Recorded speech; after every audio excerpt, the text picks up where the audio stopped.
So I think we're live. I'm just gonna double check that it started. There's some seconds of delay before I can see it. Yeah, seems to be working. Then I'm gonna start. So I thought this was a fun idea to do. Right. There we go.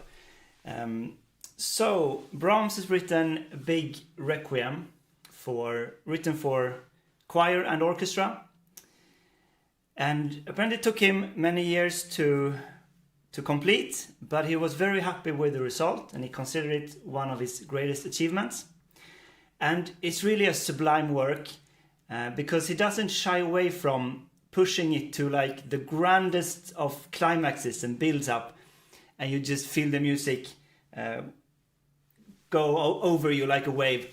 And also there are moments of very intimate moments where he doesn't shy away of really lingering on these things, and like you feel heaven opens up at places. So okay, the second thing about this stream is that I have been working as an accompanist with a choir during this autumn, so that's why I've learned it.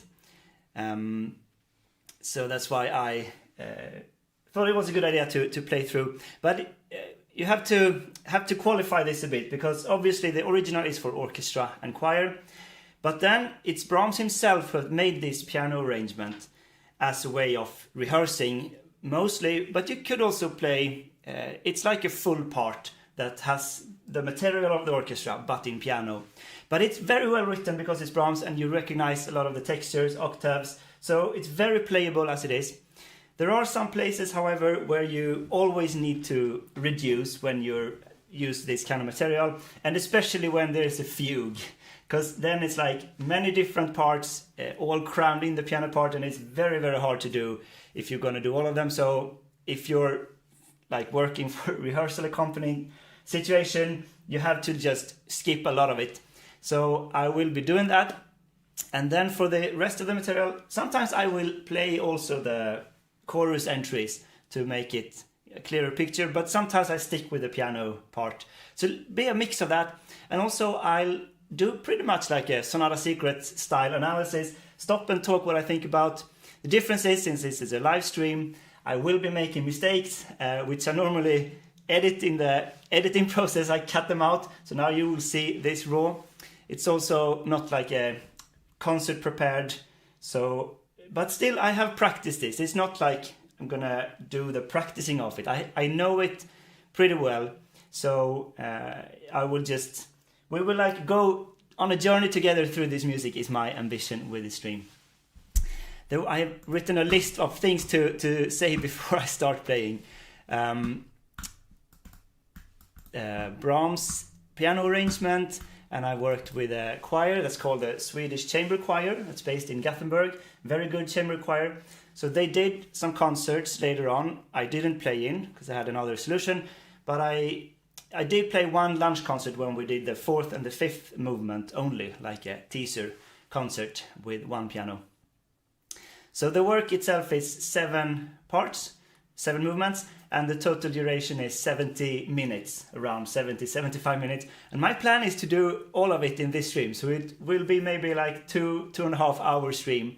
And I will take a little break in between, is my plan. And then you can go back and watch if you don't have time today, or if you're watching this afterwards, you can save it and watch when you can.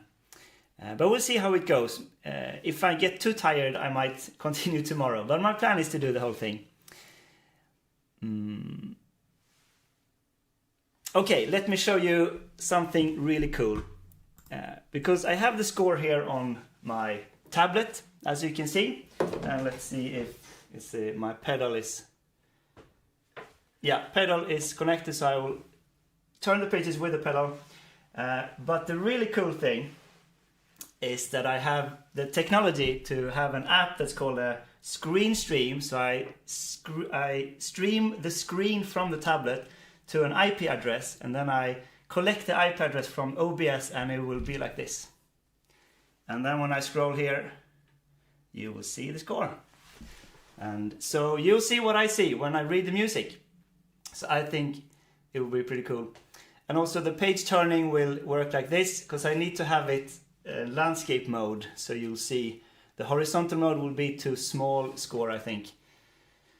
So the landscape mode will be a half page turn. So it will scroll down, and then it will jump a bit as a lagging. And then I will go to the next. And in general, if you're not used to this kind of score, you can see it's called a vocal score. You have the piano part here. Piano. Oh no, it's not. Let's see. Piano. There. I have cropped it too much. And then you have the vocal, the 4 voices of the chorus above it. So you have soprano, alto, tenor, and bass. And it will always be 4 chorus lines. If you say SATB, that means full chorus, all 4 voices. And sometimes they diverge into 2 subparts on the same line. If you have soloists, which this work has 2 soloists, a soprano and baritone solo in movements 3 and 5 and 6, then you will have a solo line on top. Solo, like that. And there's one more thing, if you're not used to this, that the tenor has a special clef. Normally, it doesn't even say in this score, but normally there is an 8 here. Oops, here. So it's the G clef with an 8. And that means that if it says here an A, this is the tenor line. That's how it looks like. But what it actually means with the clef is it sounds 1 octave below when the male voice sings. So as an accompaniment, you kind of should learn to read this. It's an art in itself to read like 4 staves like this, and especially the tenor is a bit different because you need to like get used to reading that in the left hand 1 octave below. So I wouldn't say that I'm super proficient in it, but I've done it for some years and I can kind of get around it. Normally a good rule of thumb is to play the soprano and play the bass, and you're halfway there, and you add in the middle voices like when you know what kind of harmony it is. Okay, so this is all the preamble of this. Let's scroll back to the beginning on the first movement. A few pages there. And let's let's look at the text. So there's a final thing before I will start playing. The text is used normally when you write a requiem. Almost all the requiems, I think, use the traditional Christian requiem mass with texts in Latin. So you have like Kyrie, Agnus Dei, and the others. But when Brahms wrote his requiem, he wrote Ein deutsches Requiem. I've used this score, just the title there. It means a German requiem, and he still used text from the Bible, but in German. And he also selected the text by himself, so he doesn't use the traditional requiem text, which makes this already a bit unusual. But I will show you a bit from the text. Let's see if I do.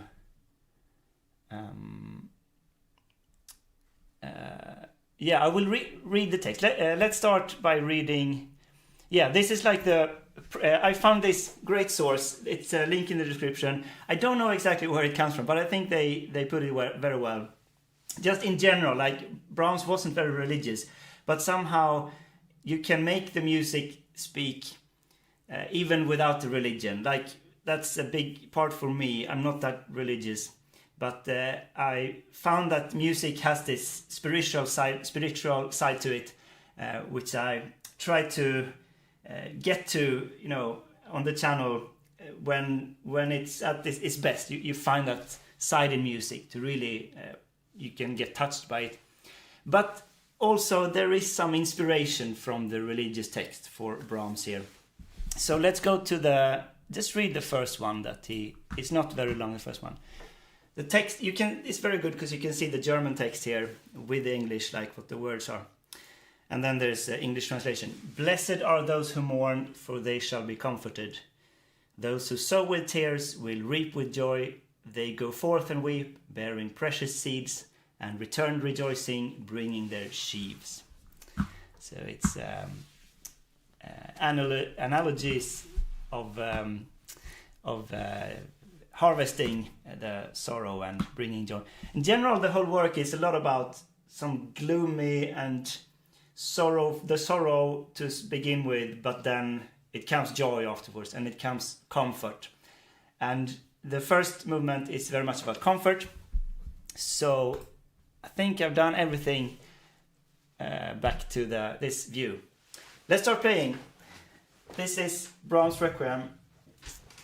Starts with a really spacious scene with a timpani, faithful, playing low to mark the seriousness of the music.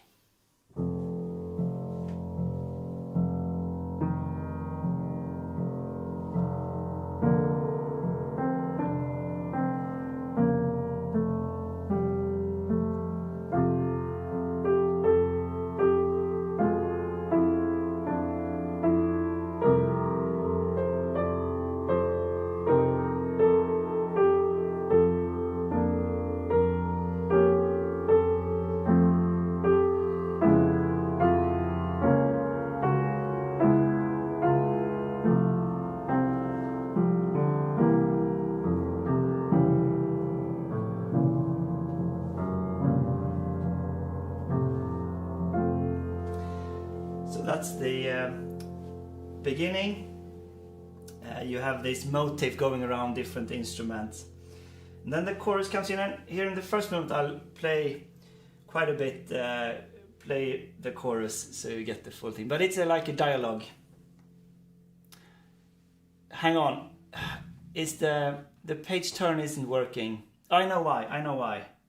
I need to, because I flipped with a PDF reading, I need to go back to this. I think now it will update.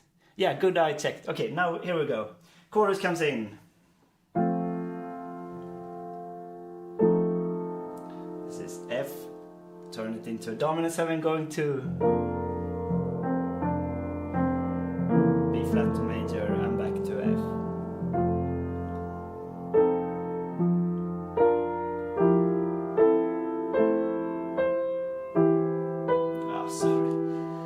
Gonna do it again.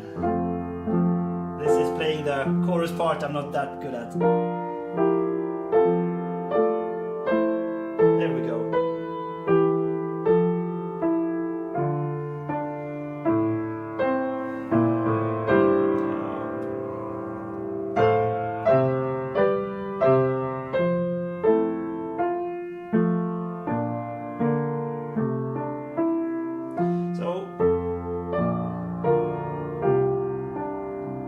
Some of this material comes in the orchestra as well, so you kind of know what chorus it is. Chorus, very calm and collecting and comforting. A little bit of tension. Growing. And now we get some energy.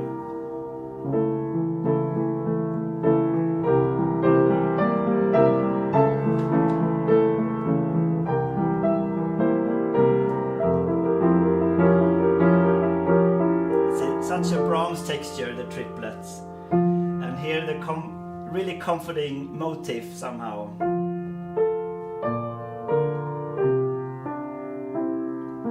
In the orchestra. And now something new.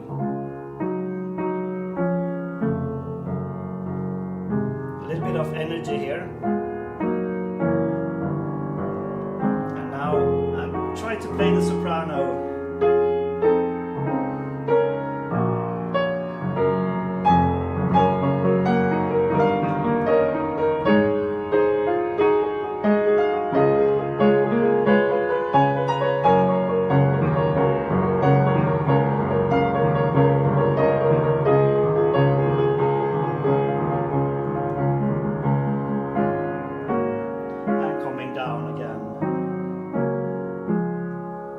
think this is about the joy somehow. But then this ominous bass line with a descending scale, a little bit like the Liszt Sonata here, and it goes back to F. I'm gonna loop this file, I thought maybe. So now we're back to the beginning. We'll get the repeat of the material here, but now the choir comes in a bit earlier here.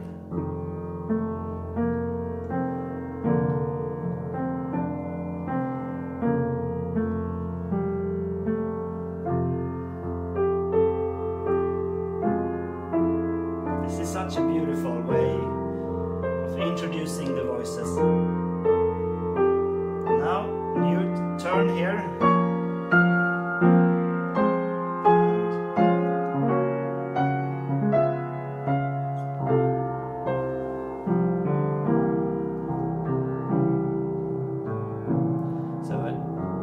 Kind of modulation there in the middle, and stopping to, this is unison in the male voices,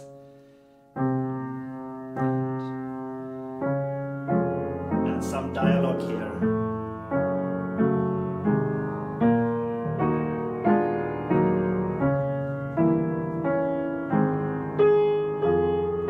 Okay, I don't see now.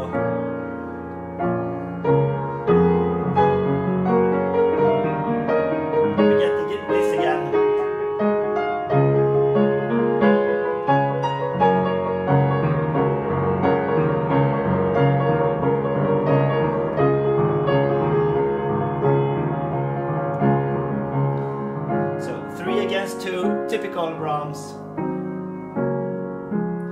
And now here, before we continue down with this scale to F, but now we stay on the D flat and we get the same material, but now we're not back in the home tonality of F. We're stick in this D flat, and he just kind of delays it in order to get back in a magical moment a little bit later.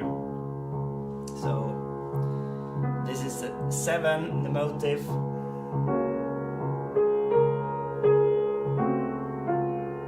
And the choir sings.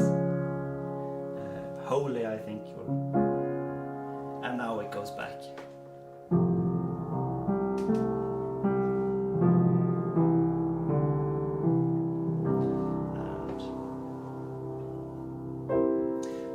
We're back in F, and we get this opening up of heaven basically. Orchestra comes in higher registers, been very low.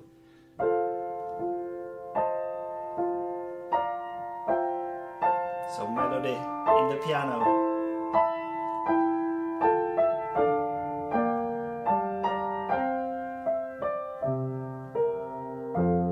And chorus.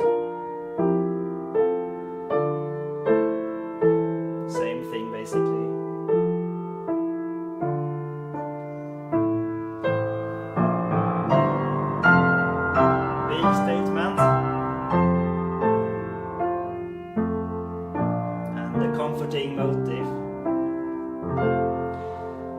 and not really happening much. And this is a dialogue between the orchestra and the chorus. Here it's a monologue in the piano.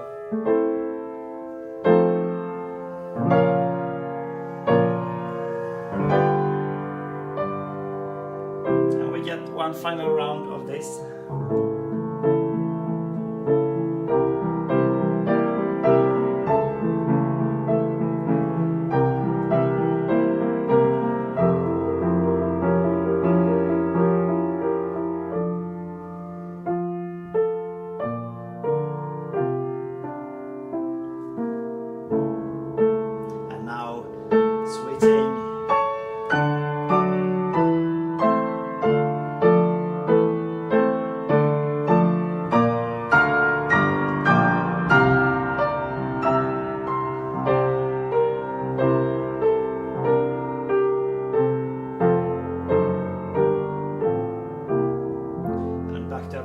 Just gonna go back to this place. It's amazing when he takes the same motive but completely goes to a different different tonality. Instead of the F major B flat, now he launches the A, and it goes in A and D major, and then A minor, then some pain, and back to, and this is forte orchestra, some sequence, and then closing it up. And we get a final statement of this material. And the descending, it's in the soprano here.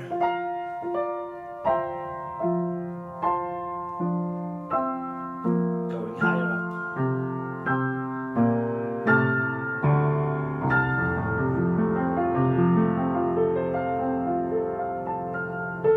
And offbeat, the accompaniment.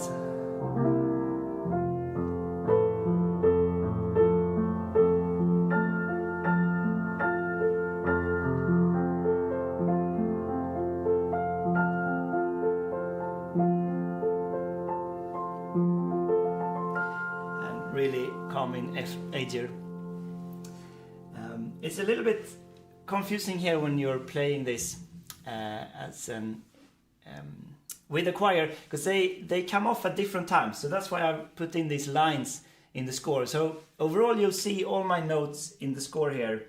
Like every time I write something down, most of it fingerings but some other things, it's like there's some issue that I didn't get right the first time and I need to solve something, and then I write it down. So here's like, okay, this is where the soprano and alto ends, and I shouldn't, because the first time it's like, hey, why am I playing when they stop singing? But it's supposed to be that way. Got a morning call for Canada here. Yeah, this is the great time for me in Europe to do this at kind of afternoon time. So yeah, let's keep going. Second movement. The first one is pretty long, but still one of the shorter in the whole work. I'm going to bring up the text and we'll just read what the text he uses for the second.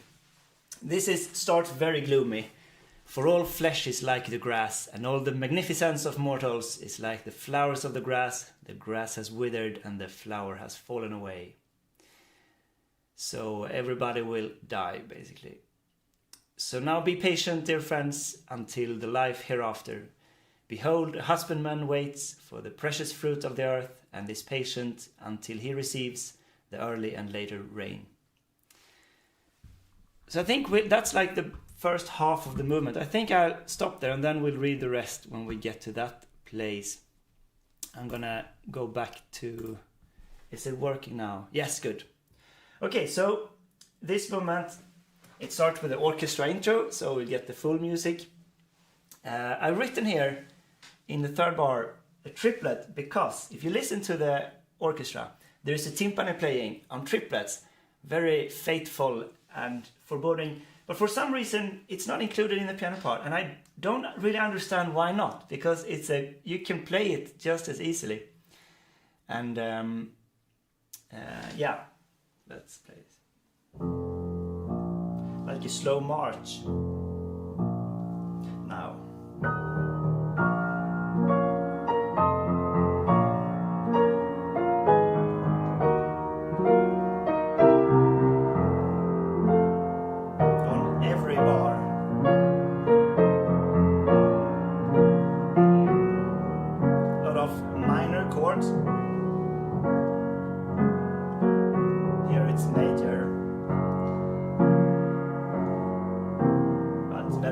Sounds still. Maybe some light.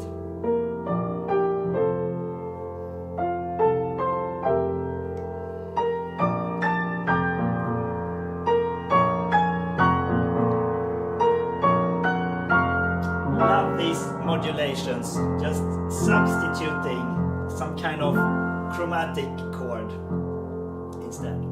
Let's continue. Here the chorus enters with a unison line. It goes like this.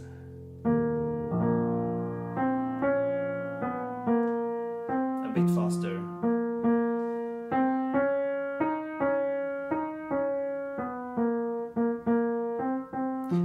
one big phrase in unison and quiet, really cool effect. And then you have the same material in the orchestra.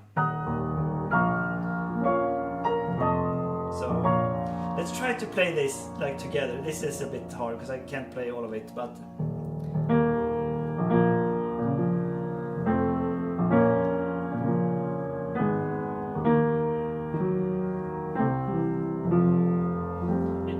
something like that.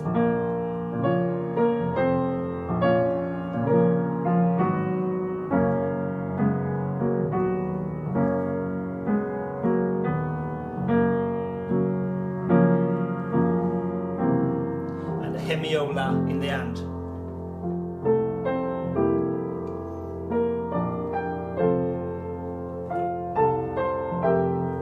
Bottom line.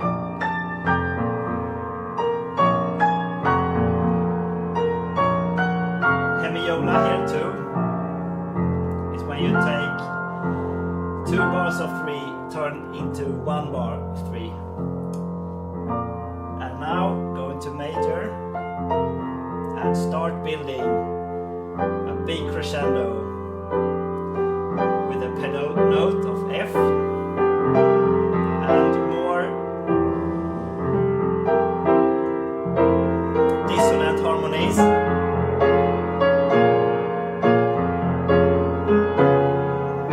Somewhere,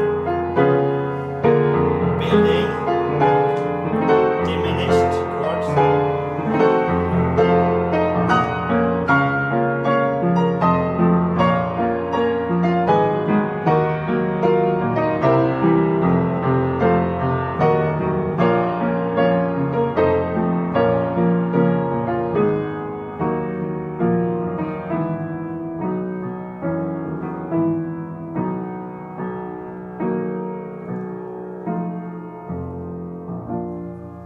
So here you kind of have to imagine the chorus comes in again with the same line in unison, but it's forte or like fortissimo. It's really powerful. Unfortunately, I can't play this because it's like in the middle and you have both these things. So I'm just gonna move on here. So the final 2 bars on the page, we get this light. It's all the time this darkness and light intermingled in the music and these movements.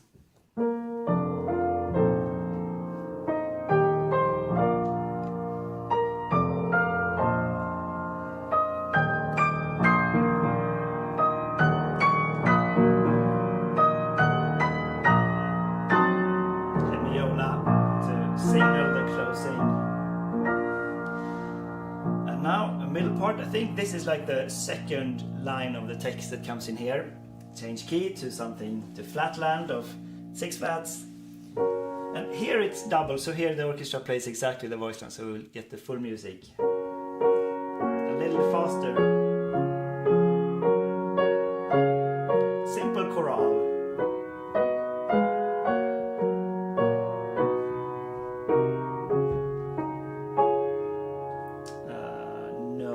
Sorry, when I scroll with the hand I lose touch. I can't sometimes, it jumps the wrong. Here we are.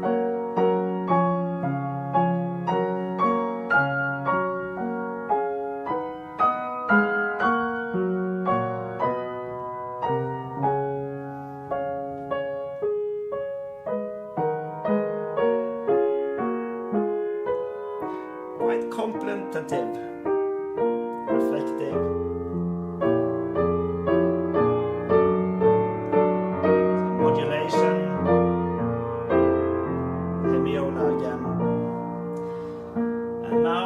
Some point of thinking.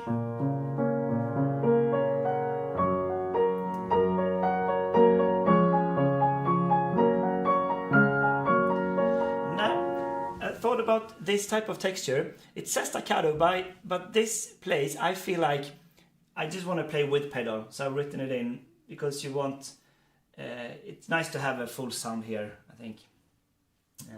Last line.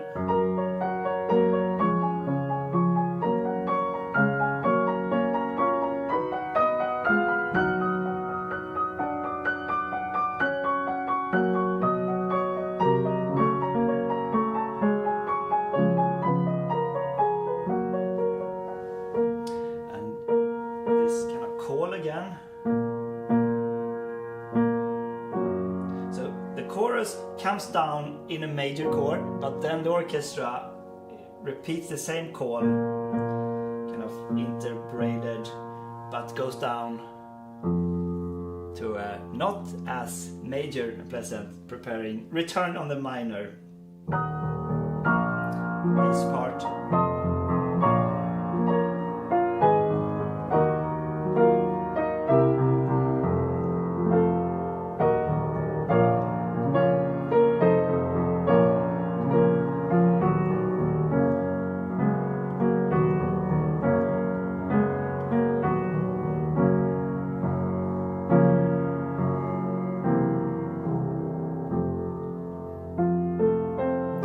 It's a repeat of everything, this section. I might as well play it. So we get the full form.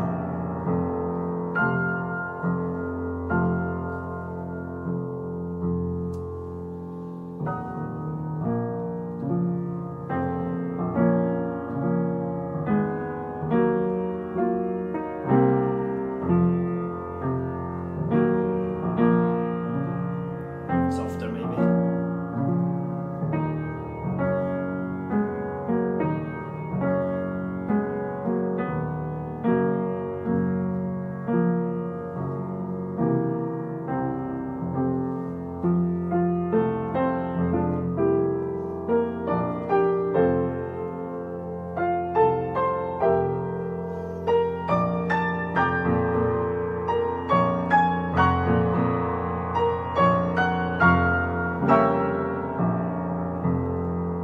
This is very well written for piano anyway, even if it's orchestra.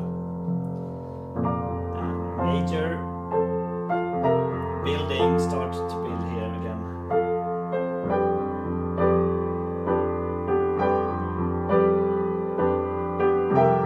I will only play now, so I can play right.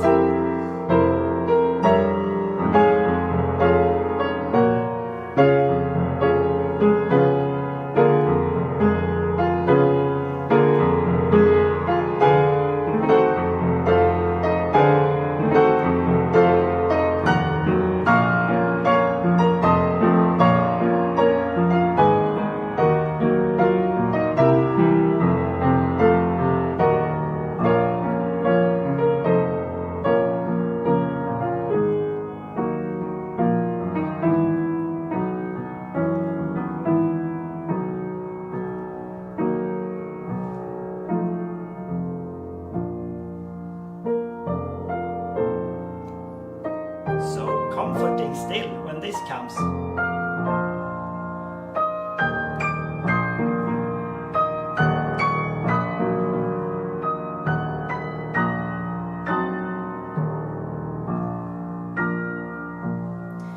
And here it closes off.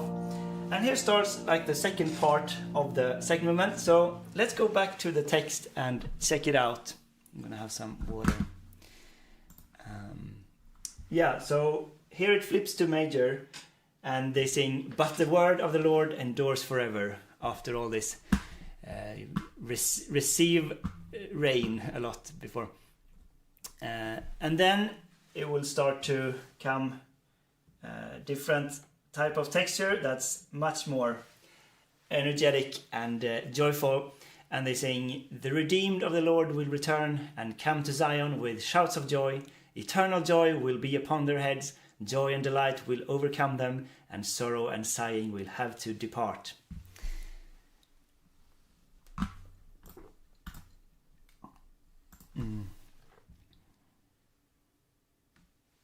Oh, I didn't. I'm sorry. I thought I did this, but maybe I didn't.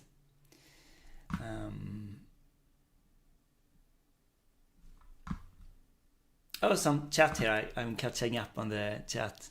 You can read this in the meantime.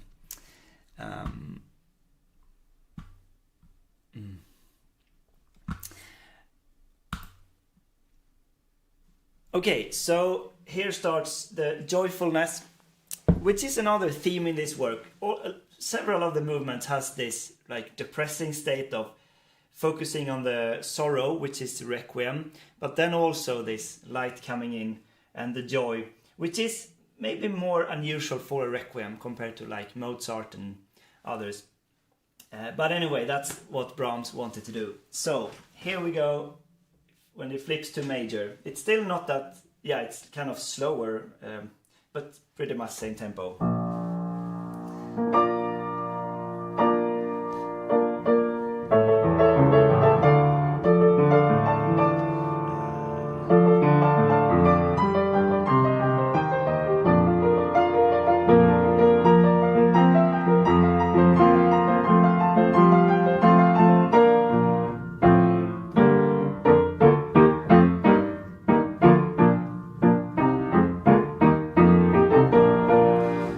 Texture is another thing that's hard to do with both, because we have these chords accompanying, and then there's a line that's not really a fugue, but it's get this statement and then some answers.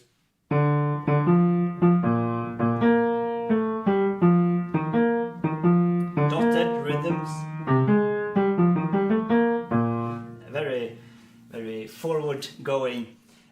So yeah, I'm just going to play the piano part here for a while. No. No. And this again.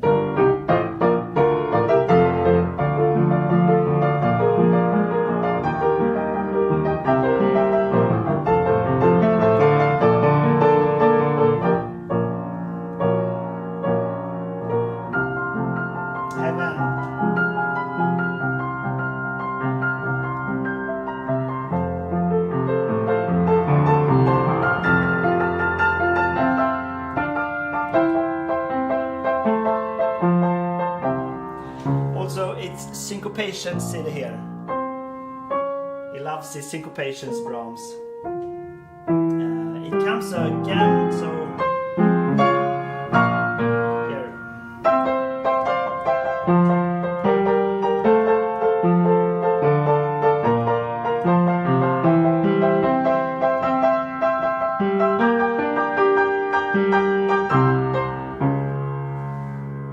And response in the deeper register.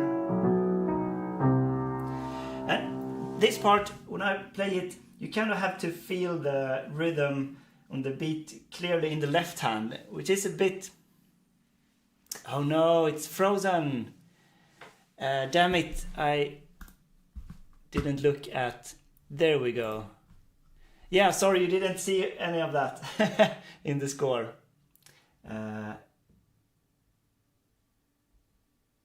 Yeah, I'm gonna... let's go from here again. It's a big forte, and then it's a subito piano that have something new.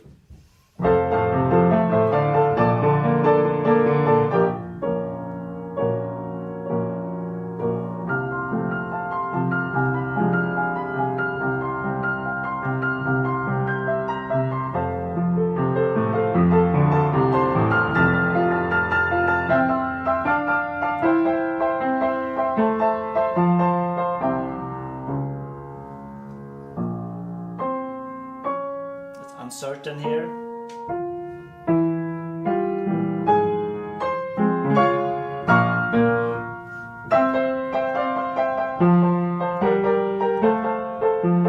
This is a bit accompanying.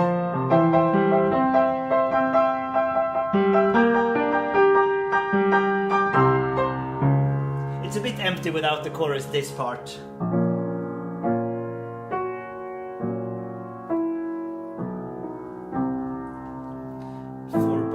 Motives. It's a Jaws theme now.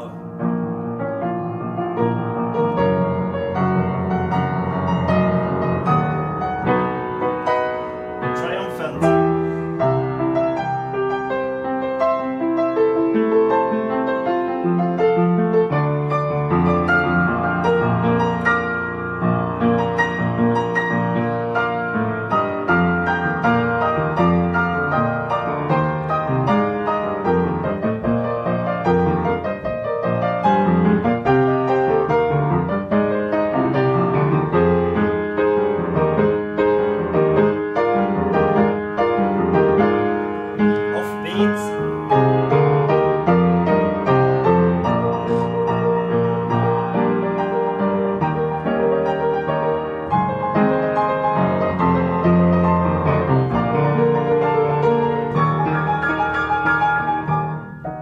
Same subito piano here.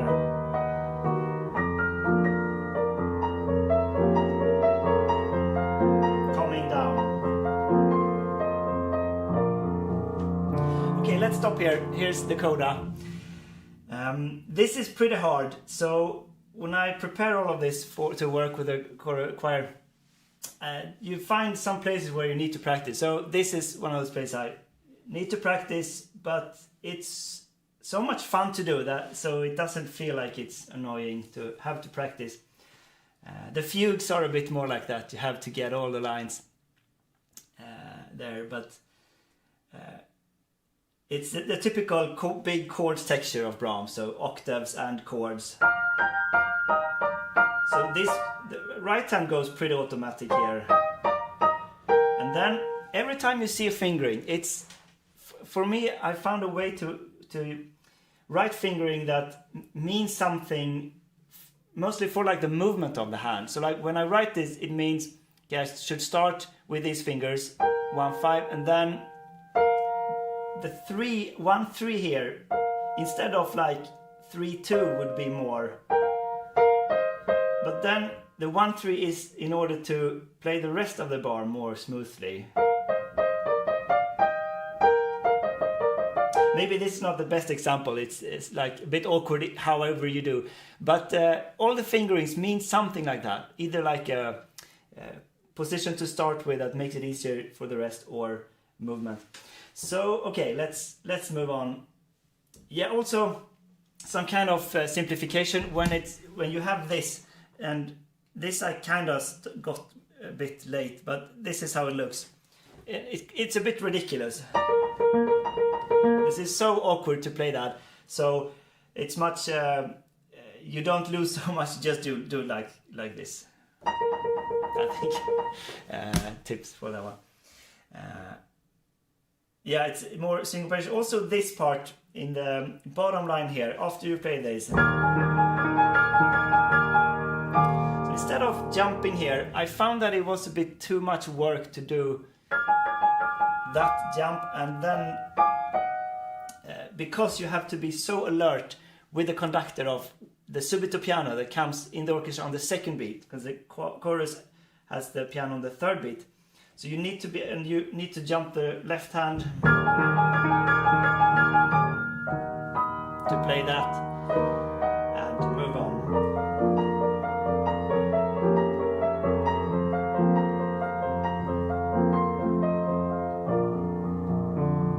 And now Tranquillo, the ending part of the whole movement, you get to come down with a lovely B flat pedal point for the whole 2 pages here.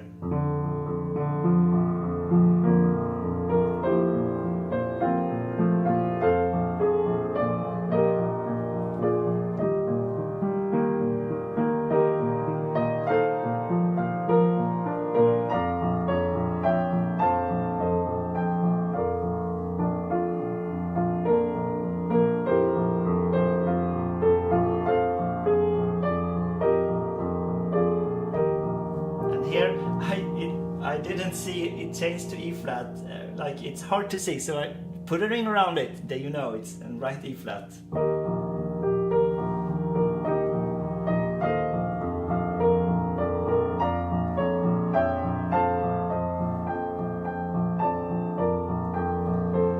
Sequences on the way down.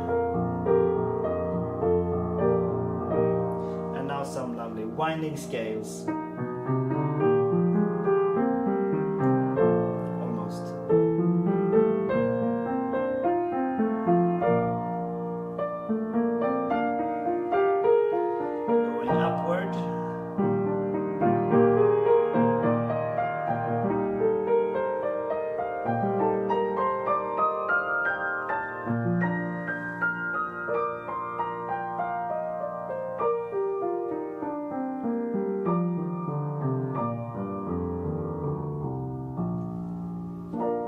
Some slow down there at the end, I think it's prudent. Yeah, so you end this is a big jubilatory part, and then you wind down for a long time here. Next movement is the third, and here is a soloist. So now if I do like that, here we go. Now we go to the text.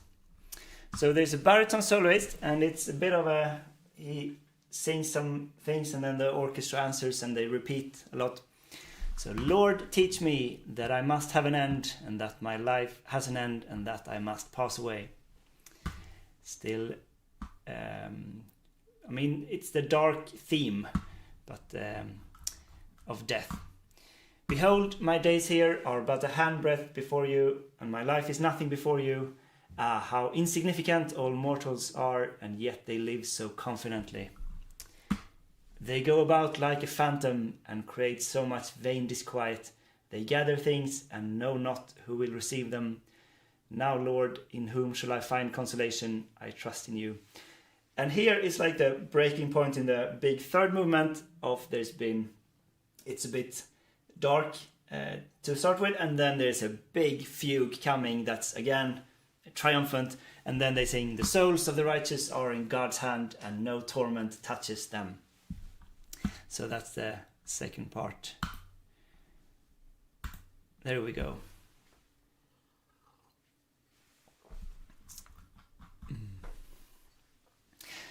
So here I haven't done all the solo parts. It's like one longer part in the middle I will skip over. But otherwise I'll play most of it.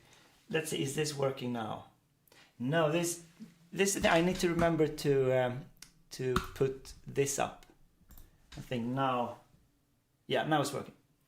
Okay, so we have rumble in the orchestra, and soloist enters.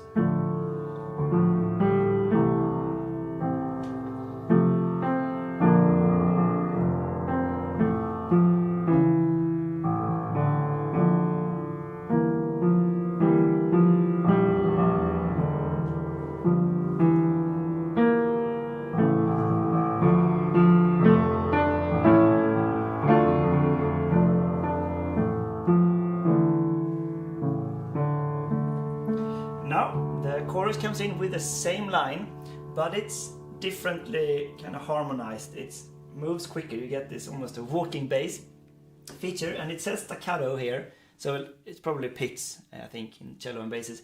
But in this place, I actually play with the pedal. It's too awkward to do it mixed. There's another place I will play legato in right hand and staccato in left hand in the sixth movement, I think. But here it's more just like a nice piano sound.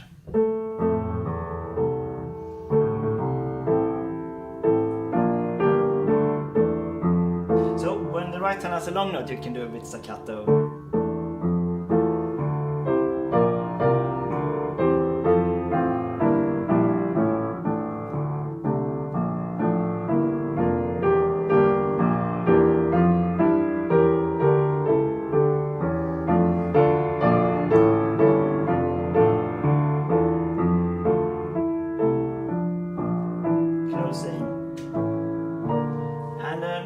Cadence to the next recitativo part of the soloist. This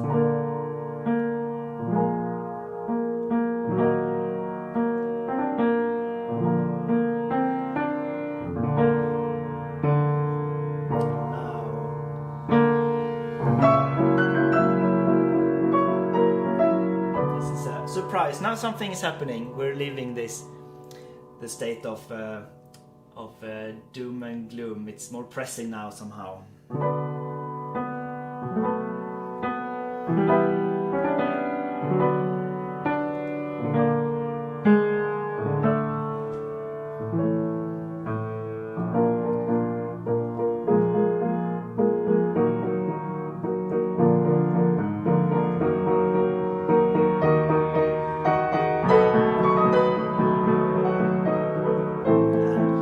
Restless, trying new harmony all the time.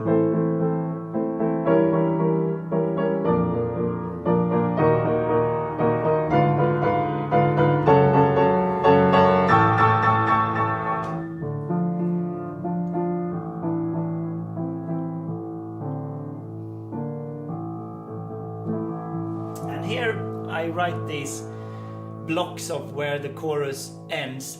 Because in rehearsals you always like stop here and go to the next part with the chorus. Here we'll keep on playing a bit because it's the same line as in the beginning.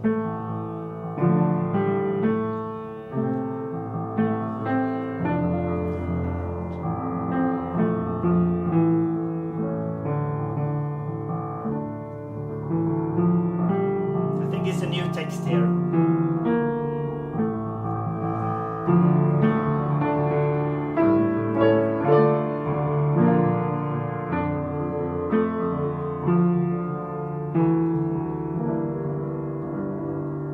Extended the dominant,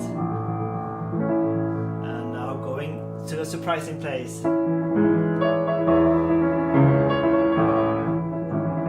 But still lingering.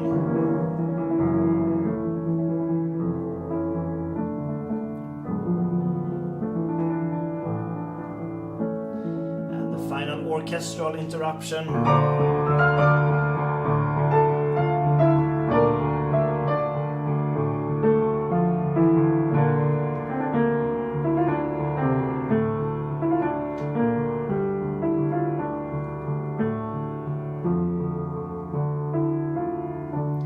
Love how this motif is just getting stretched out more and more.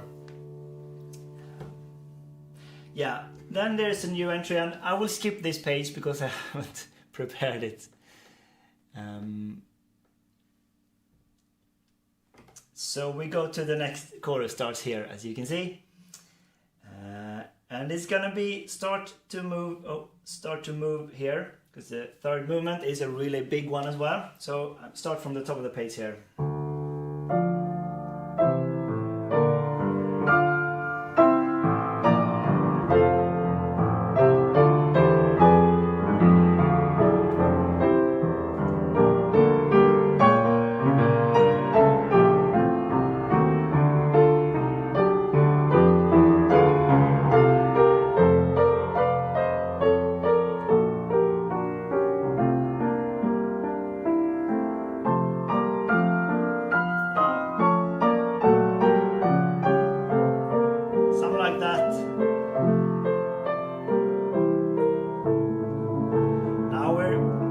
This tremolo is kind of thrown into another type of energy here.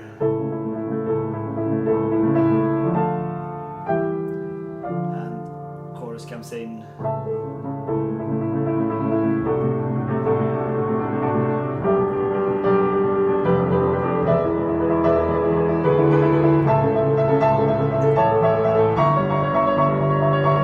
This is actually pretty easy to play because you just find the position and go use the rotation.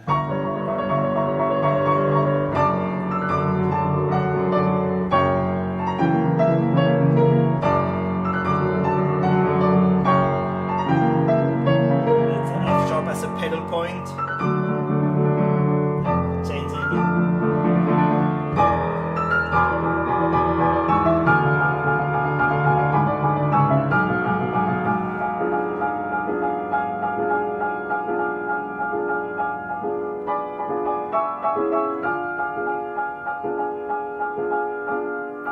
Slowing down one note value at a time.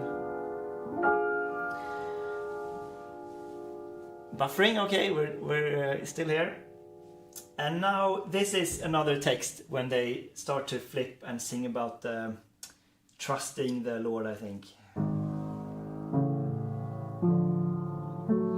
And it's kind of a chorus moment, just chords as accompaniment. I tried to play a bit.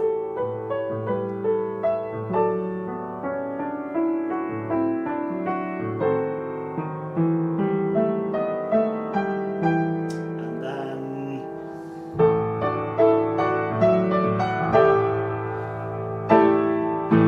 culminating in a cadence to D major here. And here we kick off the final part of the third movement, which is a really long fugue, or pretty long. I think the one in the sixth movement is maybe even bigger, but it's a really big one. And here you kind of have to apply a pretty different mindset when you're playing as an accompanying pianist. because this is gonna be too much to play everything. Like you could practice it, but it's a lot of work for not so much. It's not needed that much. What the choir needs for rehearsal is like some harmony as a foundation to know where they are, so they can find their entries. So maybe play the start of the entries, and like you kind of, the way I play it is feel what things are important. You kind of feel it musically, and you try to play it. So I'm gonna try to play this whole thing.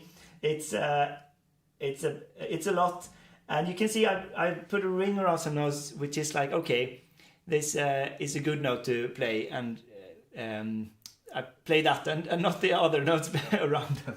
So very different compared to if you prepare like a solo piece, play exactly what's written, because that's what's meant. This is very different way of playing piano, but it's like a big part of what I do, so it feels nice to do a bit on the channel. So okay, what are they singing about here?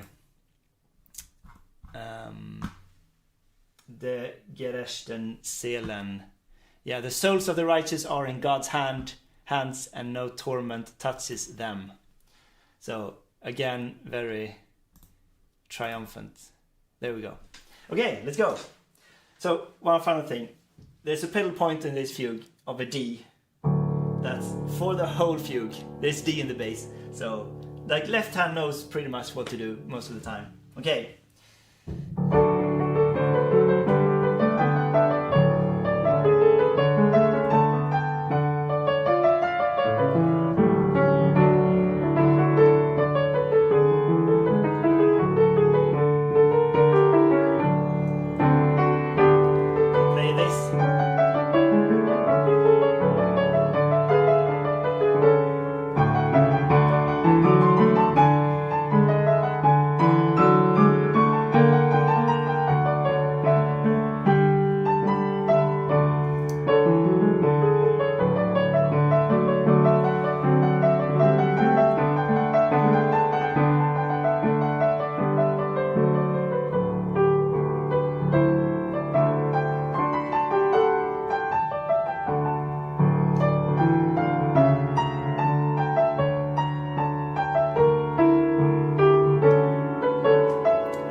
It's like a Lydian feeling over the D. So the raised fourth scale degree on D. So you get this energy, the Lydian energy.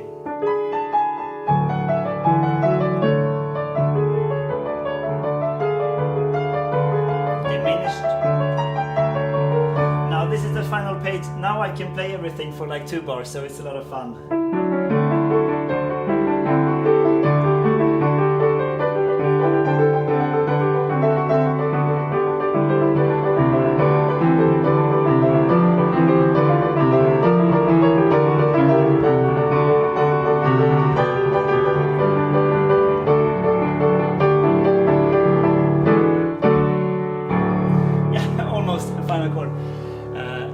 Fun notes here, these are breves, they're called, when it's this 4 half notes on each bar. You have a full whole note.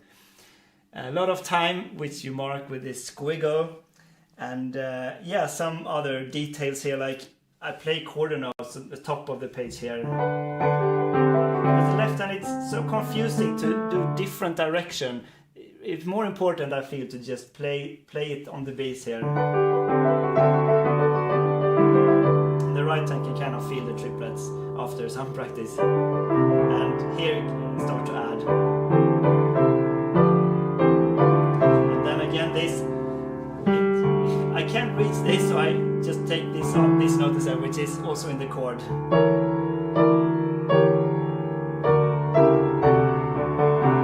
And G major, the D in the bass, the 4 in D major. major is a plagal cadence.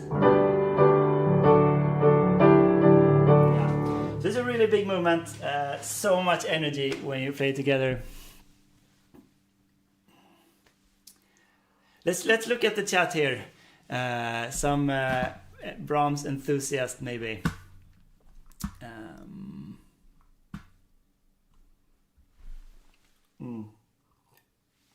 Yeah, how will I keep this up for... Oh, it's been an hour already, and we're through the third movement. Yeah, maybe 2 hours.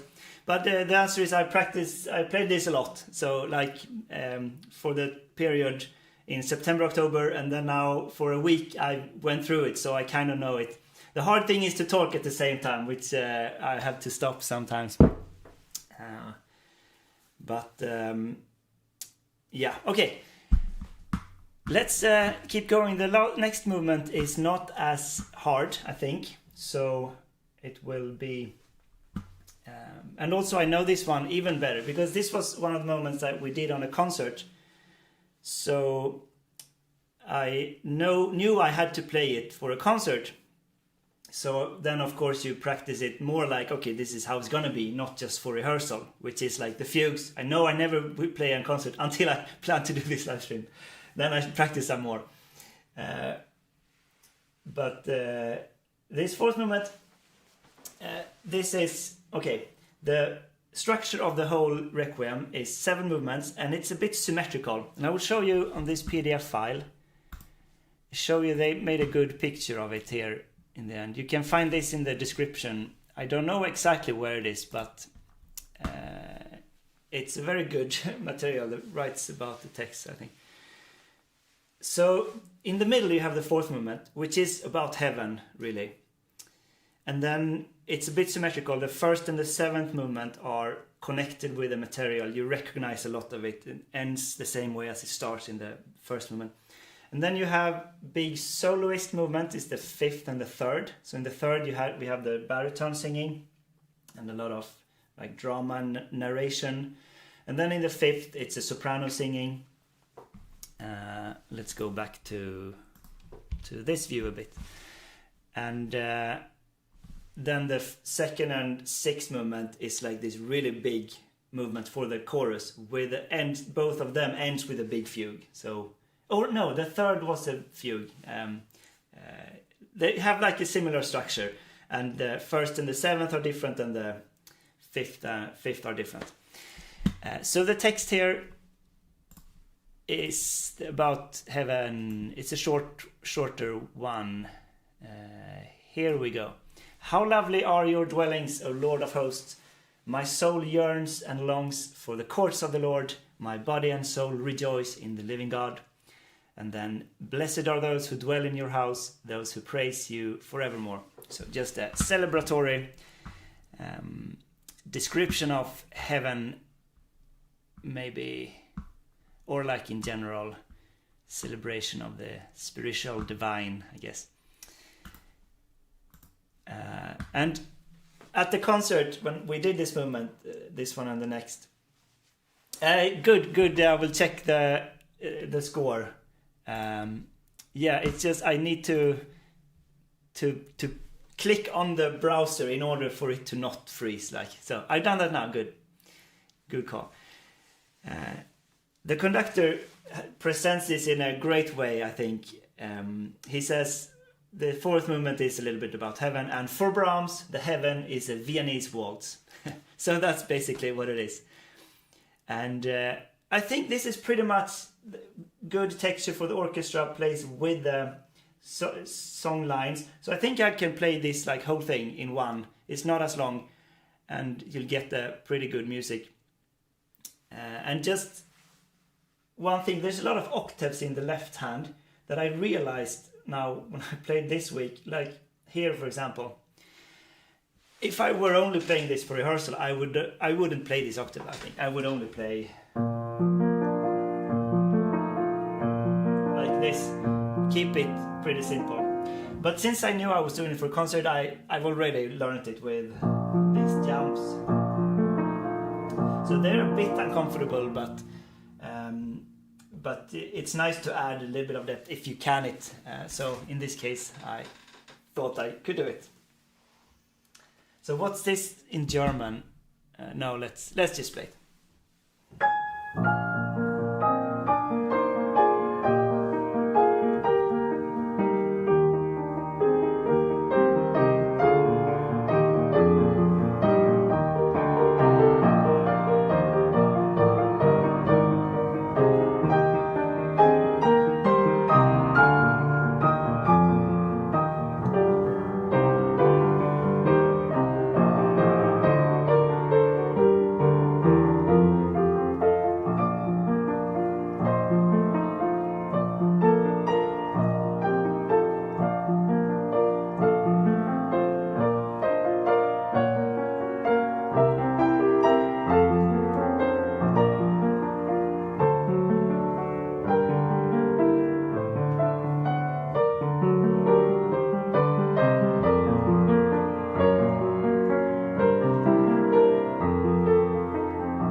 This is a bit to the faster side. Sometimes you can play this little bit more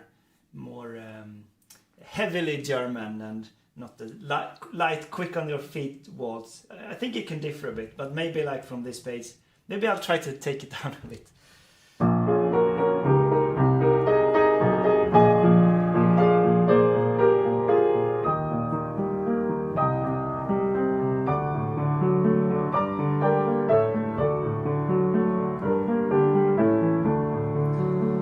We get some energy. Median modulations.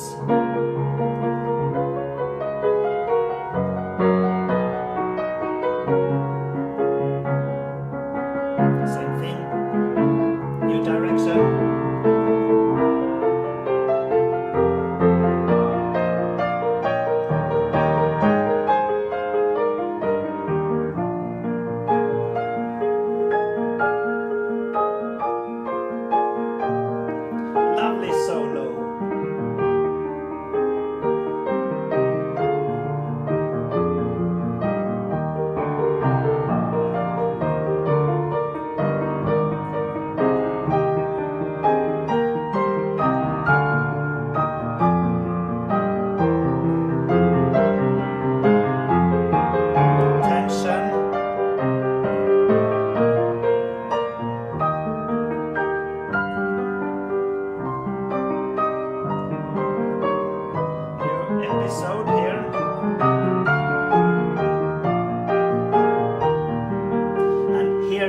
Starts to pull at the heartstrings, I think.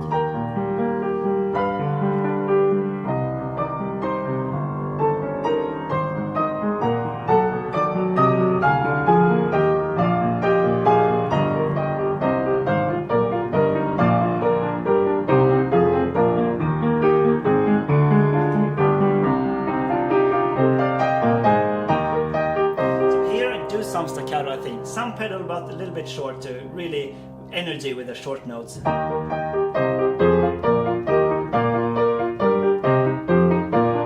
Circle of fifth, hemiola, everything. He throws everything he's got, Brahms.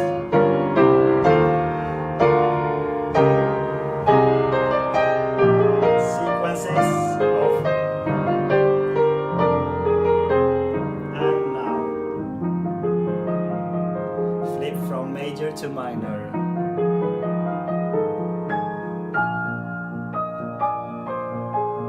So beautiful. Continuing here. Circle of fifth. Diminished. And now.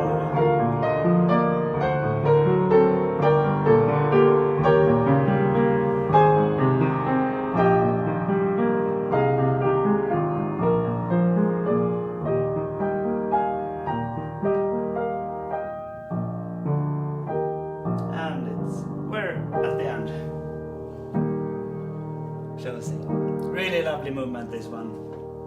And just, it's so like intimate and a little bit painful when he finds this, you know, moves on from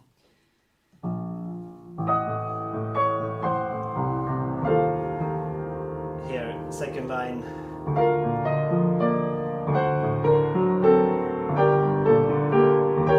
Just this like secondary dominant between B flat major turns to a D7 that points to a G minor.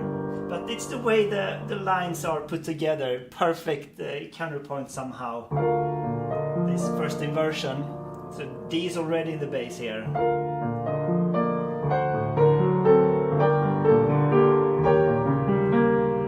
And this extended cadence now to E flat. Yeah, already played this. Just wanted to play it again because it's nice.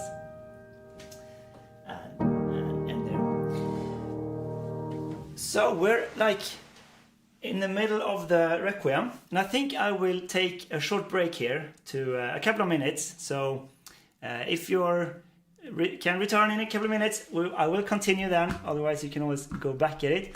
And I will try to see if I can maybe put an add-on, and we'll see. So maybe you will see an ad now, but I will turn it off then again. Then maybe some like this. Yeah, okay, I'll put an ad on now. I'll see you later.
Okay.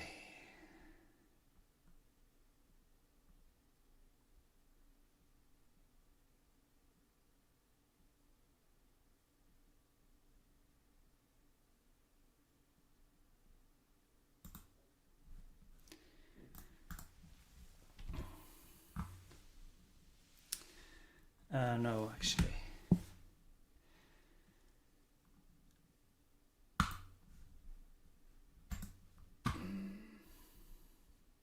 Yeah, okay, I don't know if you're back yet. I'm gonna turn off ad now.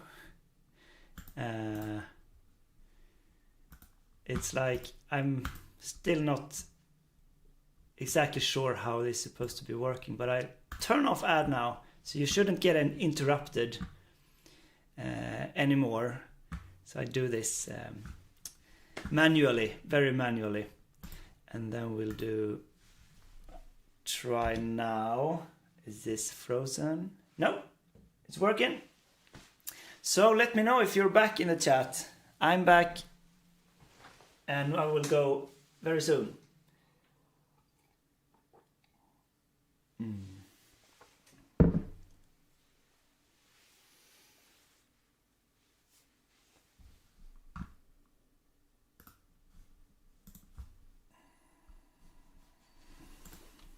Sorry.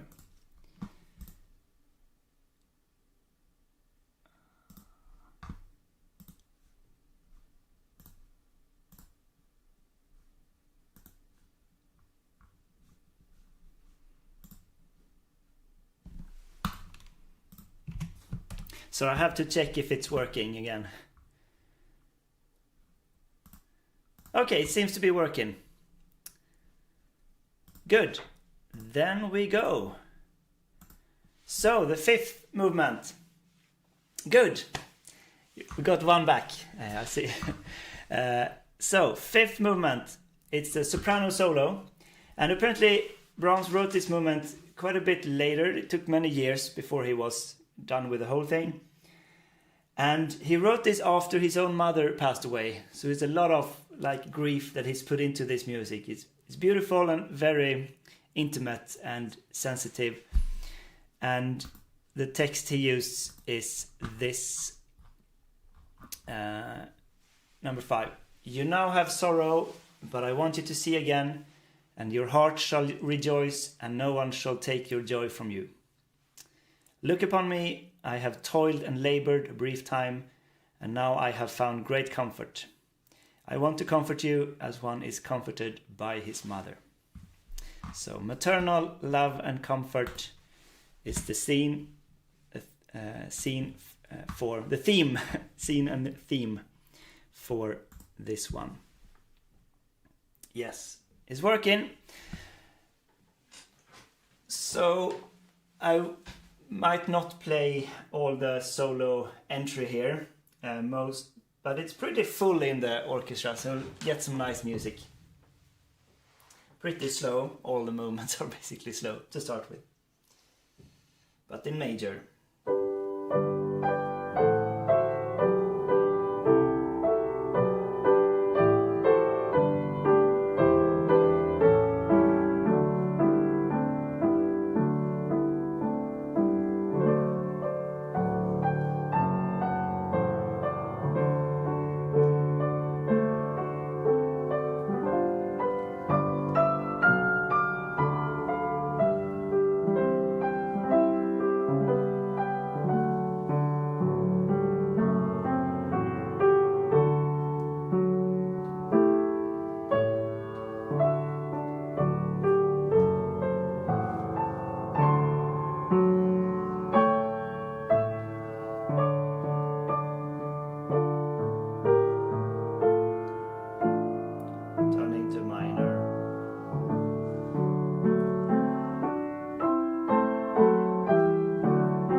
There can be a lot of time before the soloist enters after breathing.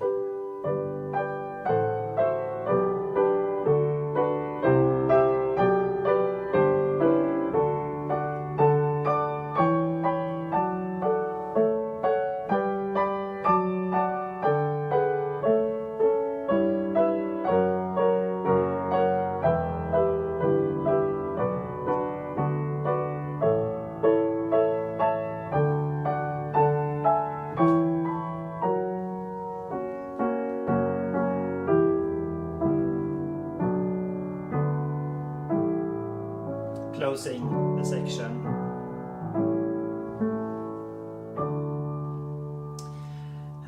Here when the chorus enters, if you play this at a concert with a soloist only, which I also did at another concert, you have most of the melody there because the solo sings it, and most of the choir part is in the piano as well as a double.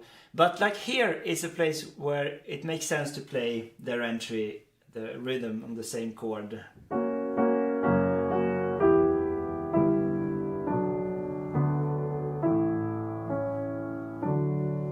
And let's continue here.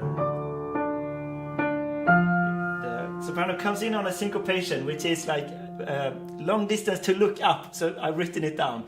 Beware that she comes on the 8th note. And then, and now we thrown into a new tonality for an episode.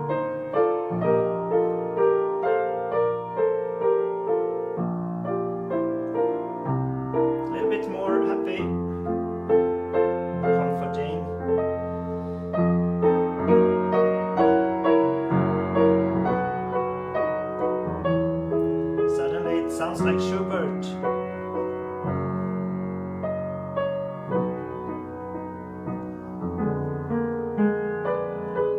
Now we get this diminished movement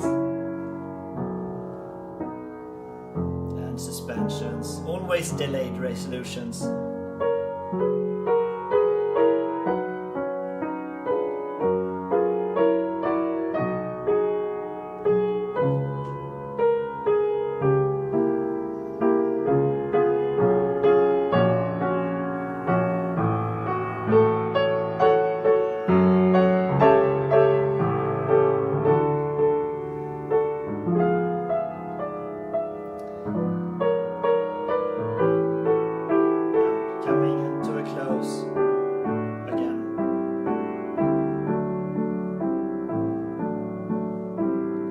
Now comes a lovely cello solo.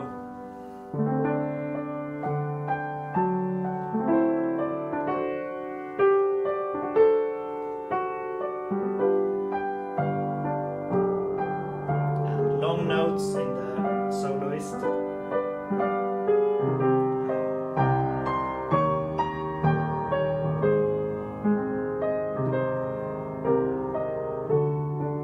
And back to minor.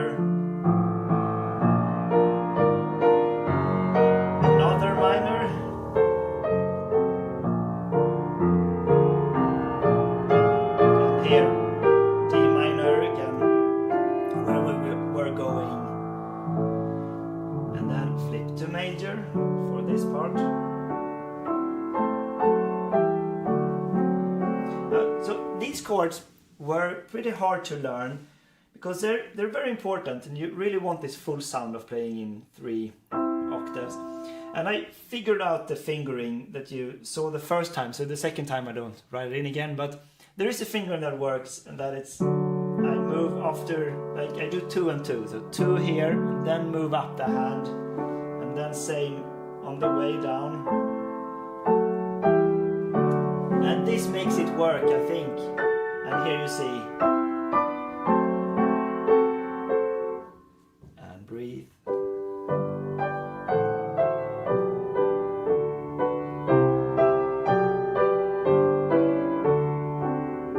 By the way, this can also go a lot slower, but I like this little bit more moving andante feeling, especially with piano. But if you have a really big voice of a soprano, you can do. It can be like this, maybe to the slower side. Let's pick it up a bit.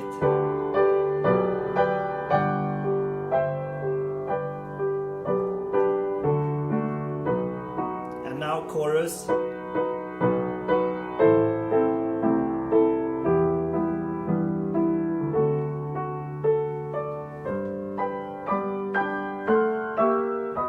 again.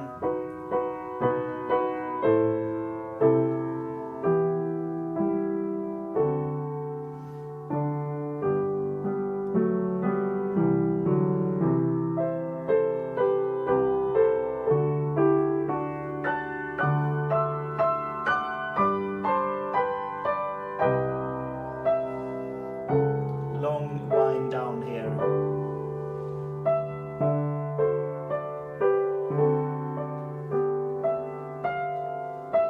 Sorry.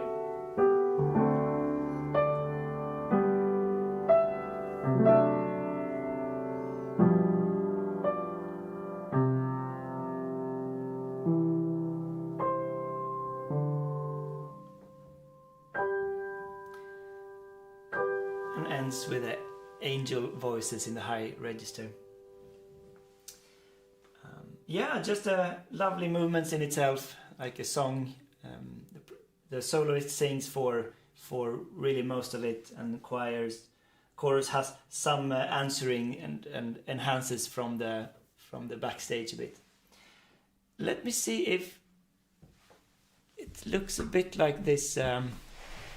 Then I will restart the score system, because it seems a bit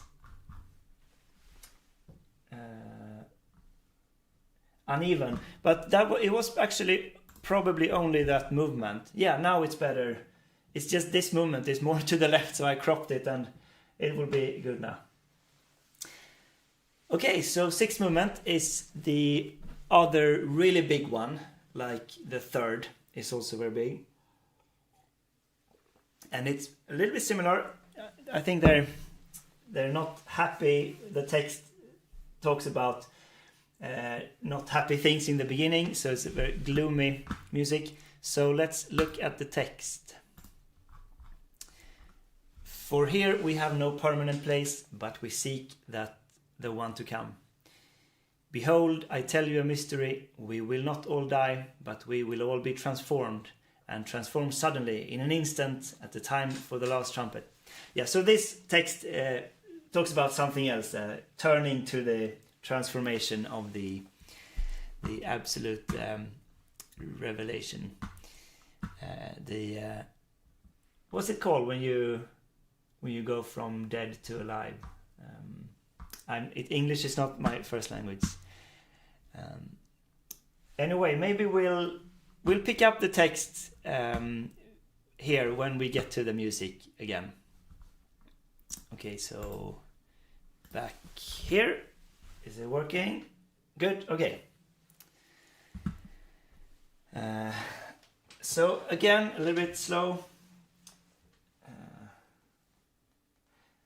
Also here I play legato in the right hand and staccato in the left hand. So it's not that difficult. The chords aren't that big, so it's possible.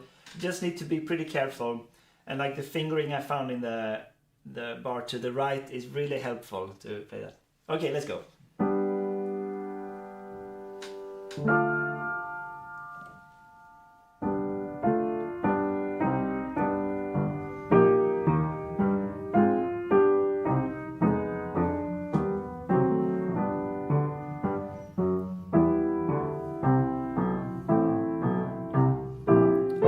Harmony changes.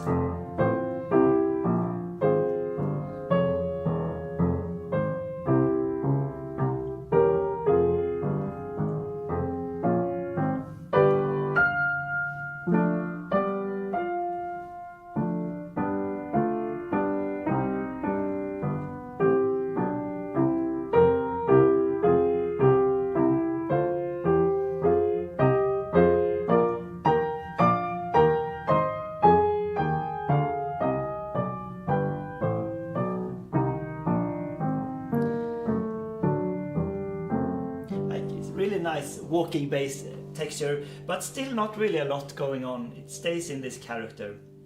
And then the baritone comes in again. Sorry. I just want to scroll up. There we go. Baritone, and it feels more like a recitativo this time.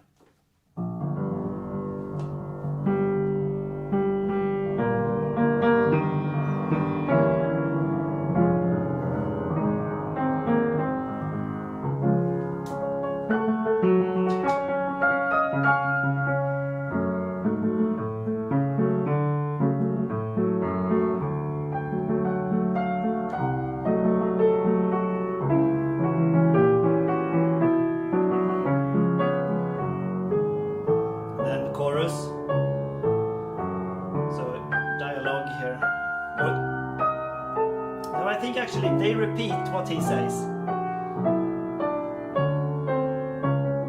So lovely this, you have a energy infusion with the rhythm of these triplets.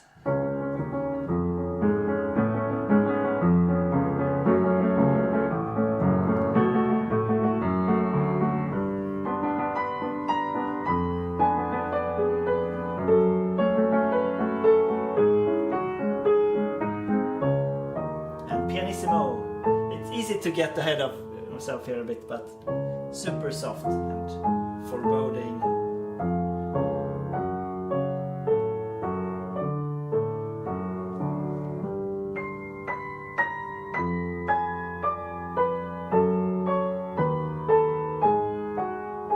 And now get some more energy.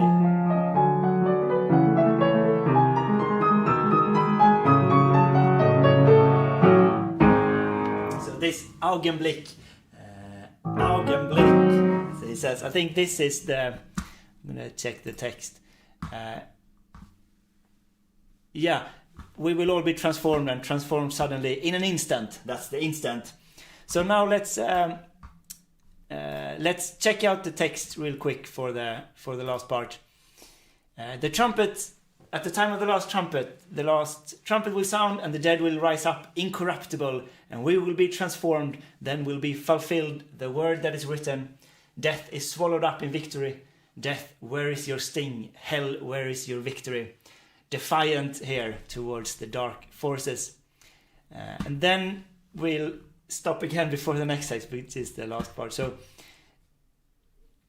okay, let's click here and here and here, and we're back, and it should be working. Yes. Here starts Accelerondo, and a big build up to really fun place it comes. And here should I look up at the conductor to see Accelerondo.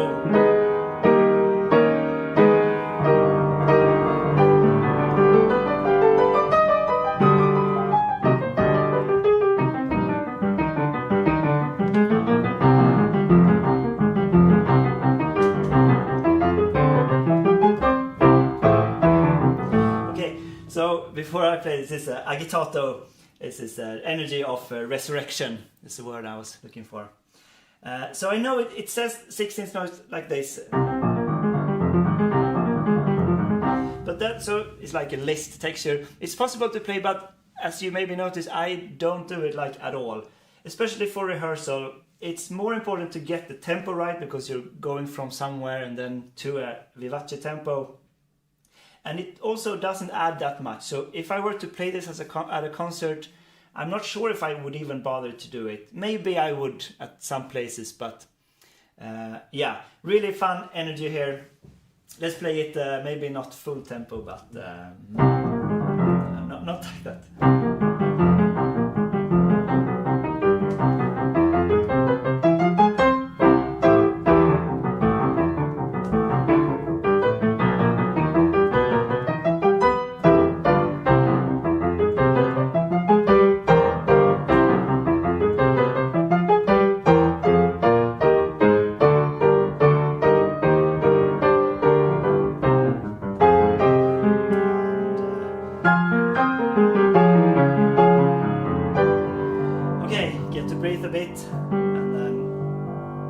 Baritone enters with a recitativo.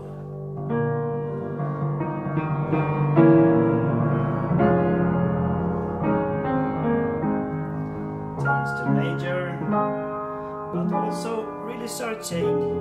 Where is it going? And, damn, I can't. Okay. Now we get a repeat of this agitato texture.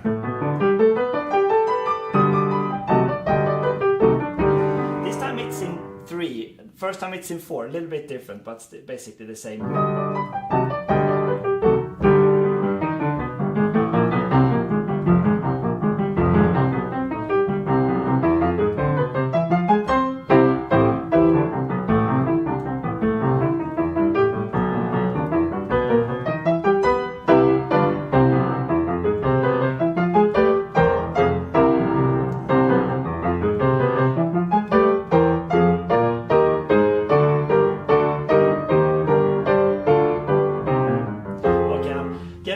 Tired now. Fortunately, this is one of the hardest plays, of course, to play. But it's also like the best musically. From here on, he basically just keeps pushing it all the time and reaches new heights. So maybe I'll just try to not take as ferociously fast tempo, and go from here, the E part.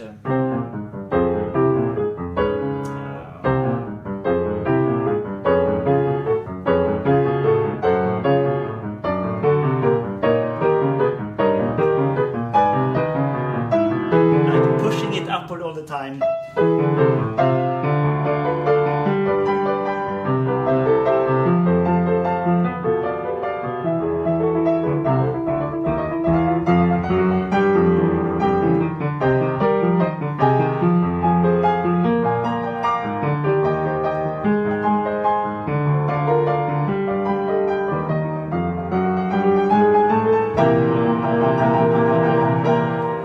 This is, when they reach here, this is Tod, death.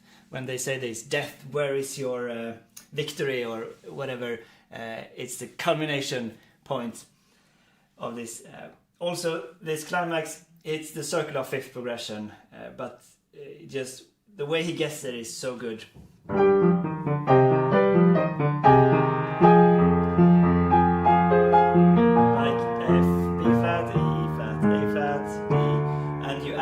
On the triads on those chords, you add the seventh and you get this major seventh and that progression.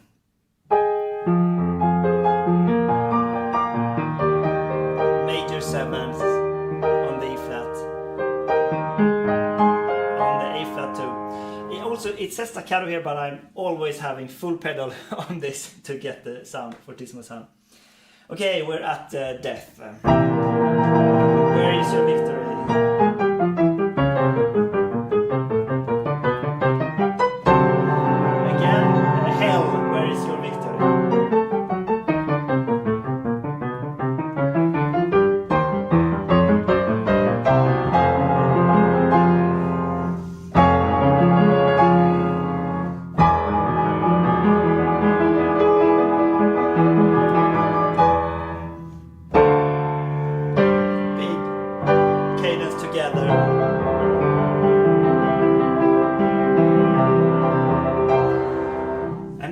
You would think that you're at the end of the movement. It could end here as a triumphant part.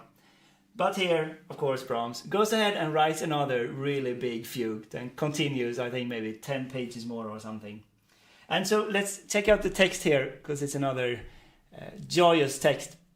I'll show you the page here. It goes straight into an allegro fugue, another four half notes in a bar. So like half notes are dun, dun, dun, dun. And the text goes, Lord, you are worthy to receive praise and honor and might, for you have created all things, and by your will they have their being and are created. So creation energy for the fugue of the 6 movements of Brahms Requiem. So you basically go straight in from this big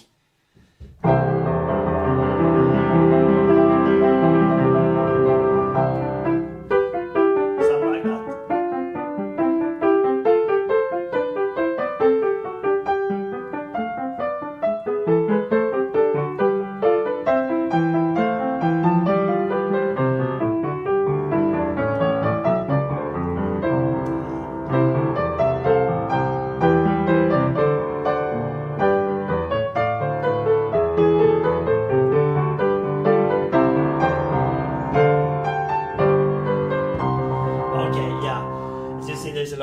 Crosses here of notes I'm not playing, but then this is not as a dense fugue as the one in the third movement. This has more sections where it's opening up a bit, like here, and you get to breathe from reading notes and just play big sound.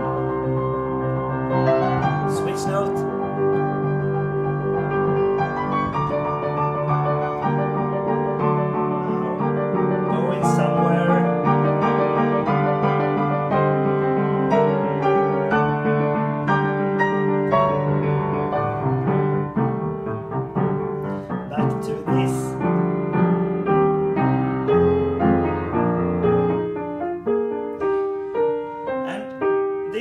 place to not play all the chord notes because they don't matter as much for rehearsal. If it was a concert I would play them, but like you have to lift a little bit. And from here play. But not here really.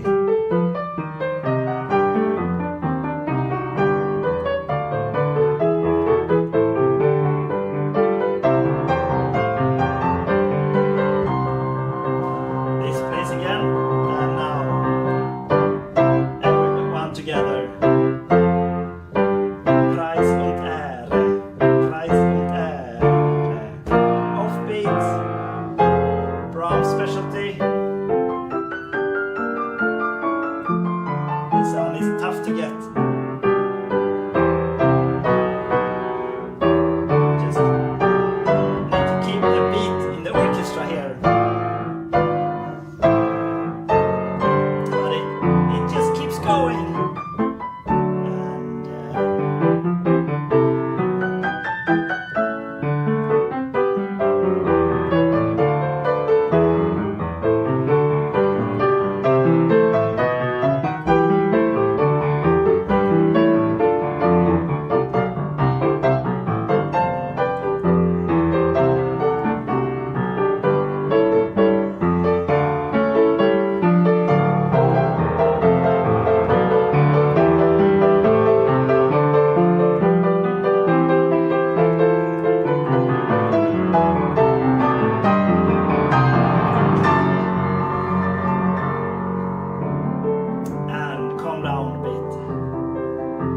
Play the piano part here, and it keeps going. A bit calmer, and now searching upward, pushing, activate bass. Now some fanfares.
Piano and slowing down.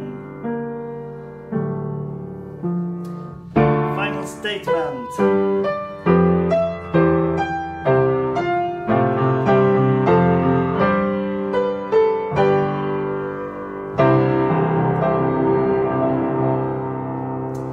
Yeah, I just kept going and played that almost there, but really big expression and emotion and music.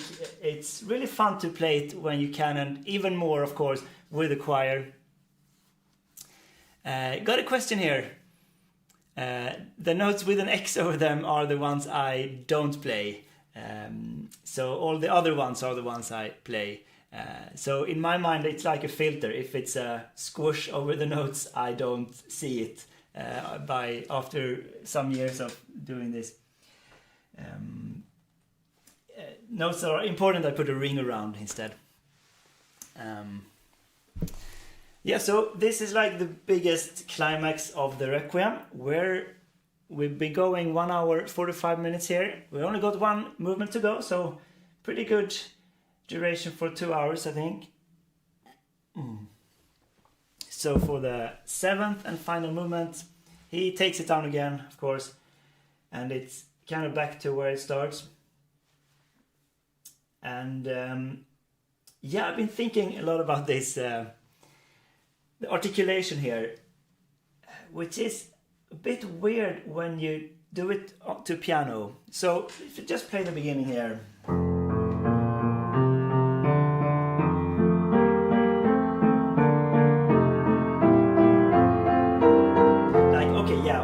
After you finish the big 6-1, you're still in that energy. It's a little bit slower, but really grand, this music. But in the orchestra, they play this. You can play these ties that you have between the notes, like on string instrument, cello, or all the strings play that rhythm. And you can play both the tie together because they can keep the sound alive when they play ba-ram. And then on the second one, they can emphasize the second one as well, that are on the beat. Ba-ram, ba-ram, ba-ram. So you hear the beat as well as the ties that are between the beats. That's typically Brahms' thing he likes to do. But on piano, there's a problem because we can't keep a life in this note. So if we were to play the tie, or the slur is the right word in English, the slurs between two notes, if we were to emphasize that it's a slur, we need to play the second one softer. Then you get the feeling of the slurs between beats. But the problem with that is that then you don't feel the beat. So then it will be some kind of weird syncopated pop song.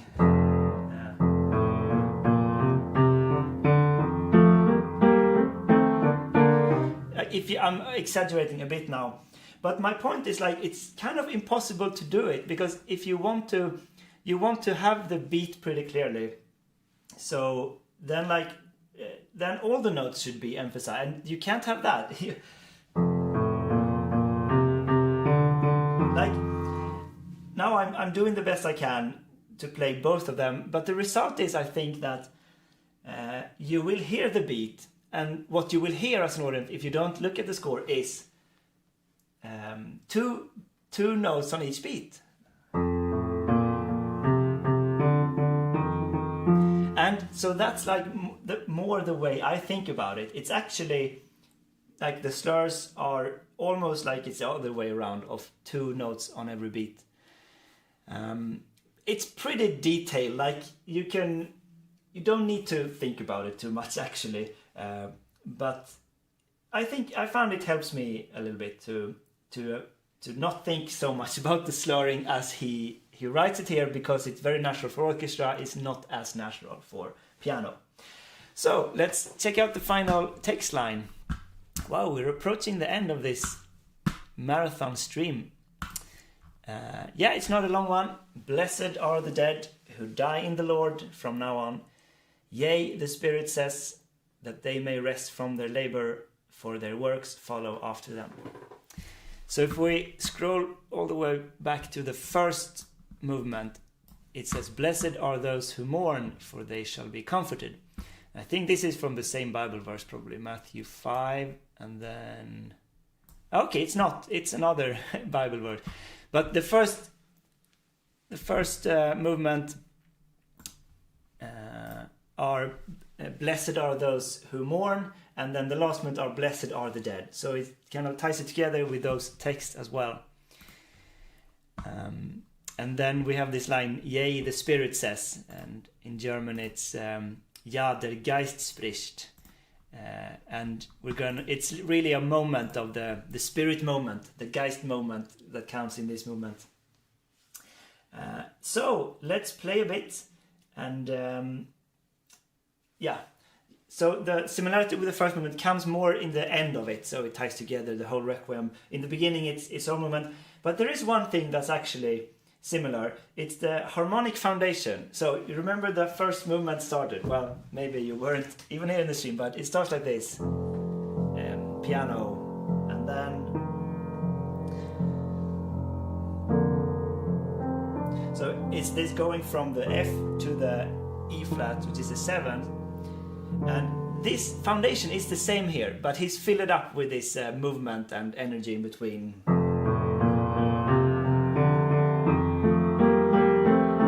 And it continues here.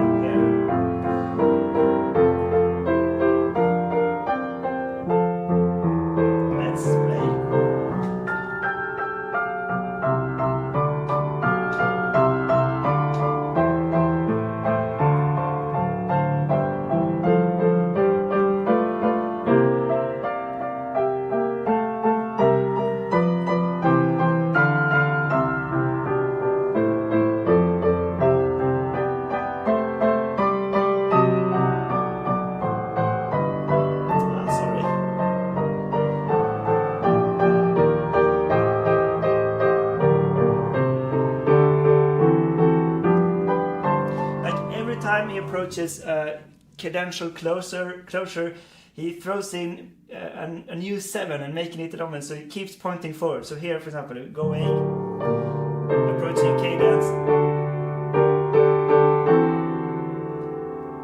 to G minor would be it, or even G major, but it goes to G7, so it keeps pointing forward.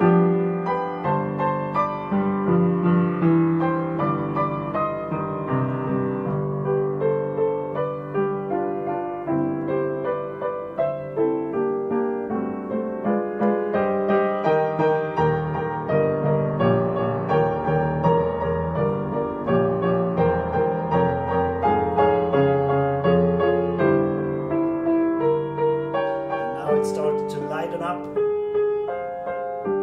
and it gets so beautiful.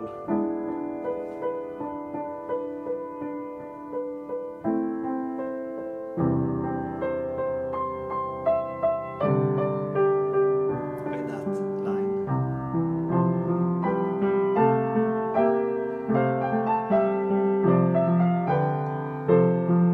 Orchestra interlude.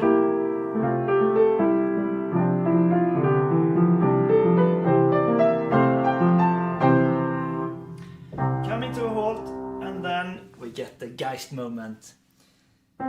Ja, der Geist spricht. All unison.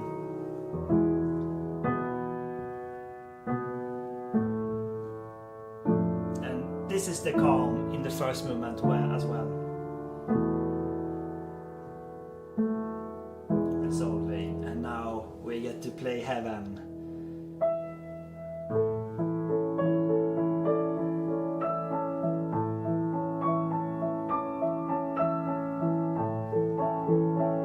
And the chorus comes in.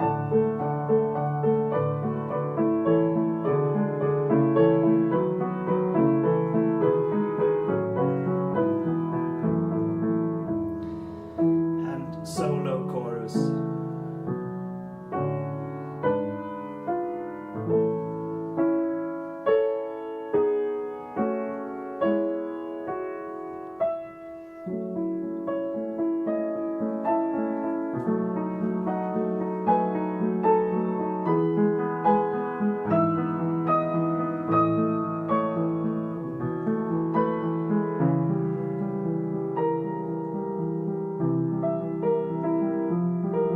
So comforting.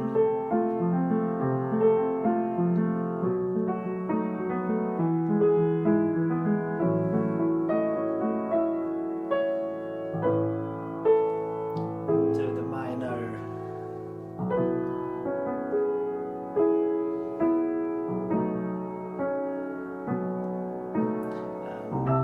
Surprising modulation. Back to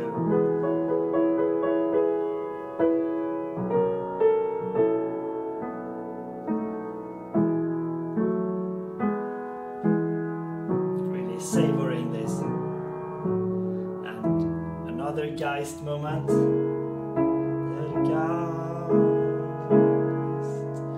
spricht.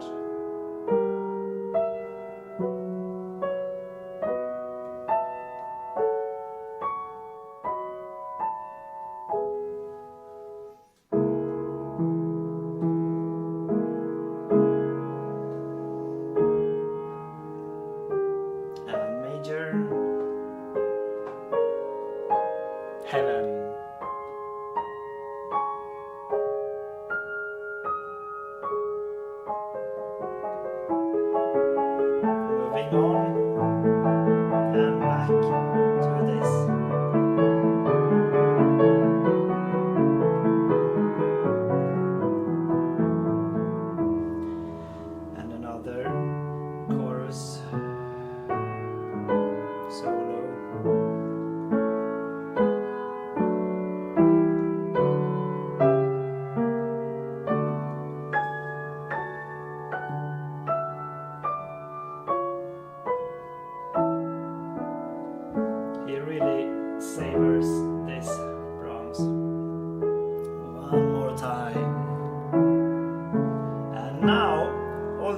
sometimes we go a diminuendo and reach down to a nice piano, but this time it goes the opposite. It's a crescendo and it throws back to the kind of recapitulation of the movement of the initial material.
This is where we go back to the first movement with the material.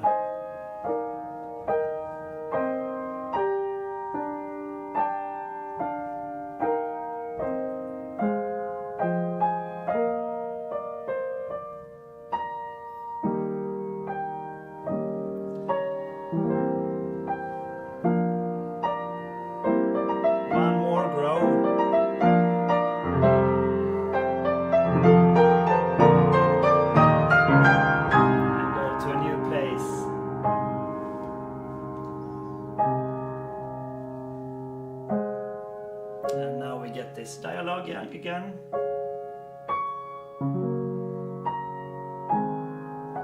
And this is actually the other way around as it's in the first movement.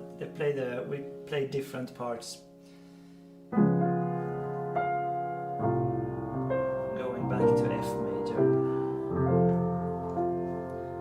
which is the right home key.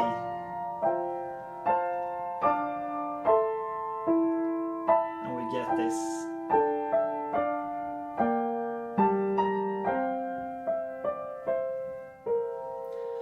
Here all the voices get their solo, last line, starting with the basses. Tenors, altos, sopranos, and orchestra goes up to heaven.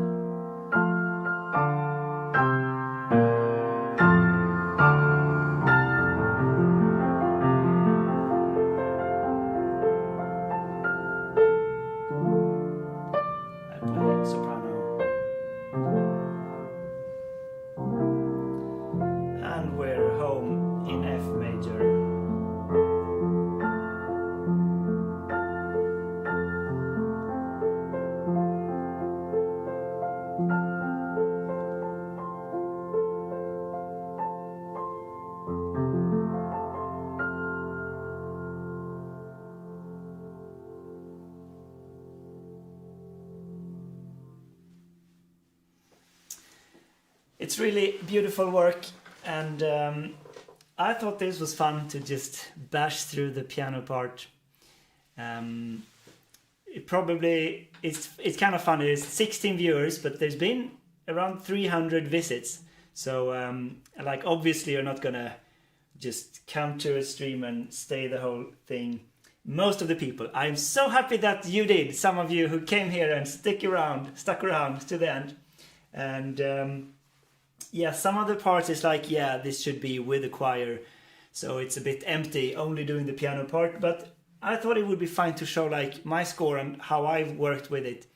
And there's still a lot of things I haven't shown you, of course, when I practiced to get here.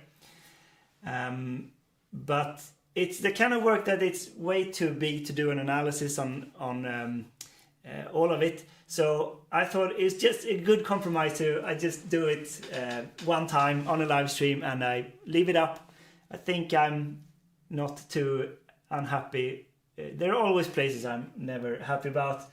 Gets too messy in the head to play all the voices of the fugue and stuff. But oh wow, I got a prize and error for me. Thank you so much. That's great.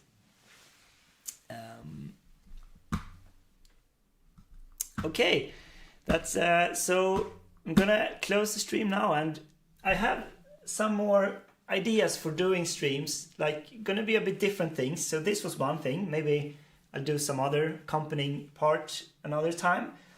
But I think Thursday is a good time for me on the afternoon.